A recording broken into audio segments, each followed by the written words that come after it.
নির্বাচনের জন্য আমরা বেসিক্যালি একটা নির্বাচনের জন্য আমরা আন্দোলন করেছি। একটা তত্ত্বাবধায়ক সরকার প্রতিষ্ঠা করার জন্য আন্দোলন করছি, নির্বাচনের জন্য।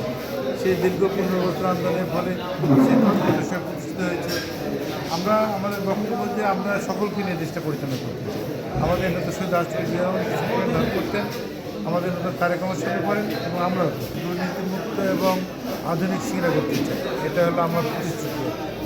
তারপরে আপনার আলোচিত তৌফিকে আমি নির্বাচিত হই। অবশ্যই আপনারা জানেন যে আমার সিংড়া হলো শস্য ভাণ্ডার খ্যাত, মৎস্য ভাণ্ডার খ্যাত সিংড়া। এই সিংড়াকে আমি এই যে আমাদের যে লোকাল যে রিসোর্স, এটাকে কাজে লাগিয়ে আধুনিকভাবে, যেমন আপনার আমাদের প্রচুর শস্য উৎপাদন হয়, যেটাতে আমরা কৃষিভিত্তিক শিল্প কারখানা করার স্বপ্ন রয়েছে।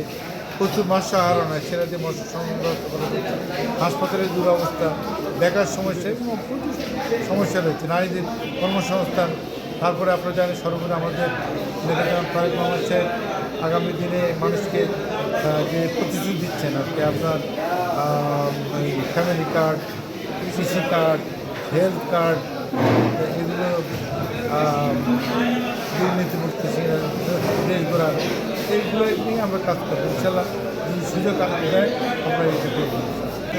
আমার নেত্রী আপনারা জানেন যে আমাদের দীর্ঘদিনের গণতন্ত্রের জন্য যে লড়াই করেছেন আমাদের প্রিয় নেত্রী বাংলাদেশের সাবেক প্রধানমন্ত্রী, আমাদের গণতন্ত্রের তার নেতৃত্বে আমরা শোকাহত।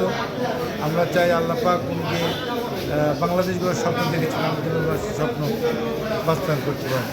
আমার নেত্রীর জন্য দোয়া করেন, তারেক রহমানের জন্য দোয়া করেন, আমাদের শহীদ রাষ্ট্রপতির জন্য দোয়া করেন।